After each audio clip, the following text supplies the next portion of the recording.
today we're going to talk about, we're talking about financing and all that's available for people to use in developing innovations. But then one thing we have to think of is the economic incentives that come from the policy level. We've heard a lot that there are incentives, there are things going on all over the place from RASA, from the national level and all that.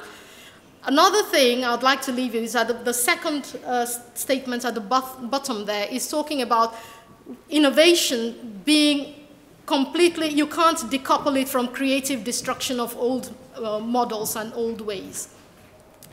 And when we come to that, we'll say, what are these key attributes of innovative cities? How sustainable is it for that environment you've created? How well does it build the wellness of those individuals? How do they feel in it? And of course, when we talk of business and business models, then we have to think about competitiveness. And competitiveness is not about, am I able to sell to my neighbor? Am I able to sell to my city government? Is, how do I fit into the global value chains? Because for every business you do, every model, you're competing with others that are in other places, both far away and close by. In Croatia, we have high activity here, products that's not new and they're mainly commodities, compared to here, these markets where new products and new processes that go on. We see that we're lagging behind the average. So what can we do to boost all of that?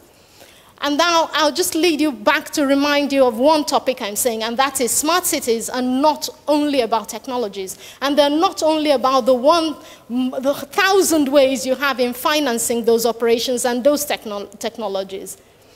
As a case in point, this is data collected from Hamag Bikro, the agency that was mentioned a lot. As one can see, comparison between these 2 years, you see that even if the money is available, the number of people using that product is actually, for test and Erasmus, you can see this is 0. And TechCrow, it's actually 0. So why aren't people utilizing this? There's actually been a situation where I was speaking to someone and he said, well, it's not about the money, but even if I get it, what do I do with it? And how do I know it's real? How do I know it will stand the test of time? So getting the money in itself, actually the more you have access to various resources, various blending forms, the more intimidating it becomes to people and they lose that will to do anything. So what we should do is to go back, pedal back a bit and think of what competence actually means. And here it's about being capable, the ability to do things, as well as being authorized to do them. So capability I'll define as the power to learn and also the power to act.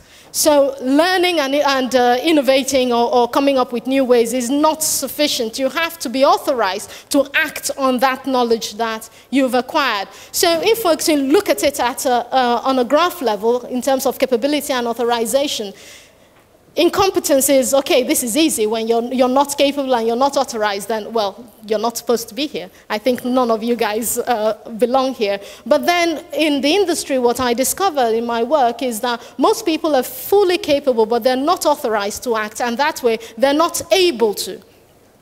What we'll get is that some of them are fully authorized to act, but they're not capable of doing it. And these are, unfortunately, the idea killers. So you come to someone and say, oh my goodness, I have this is wonderful. Who is evaluating these business models? Can they see that it's what's going to be the next big thing in the future?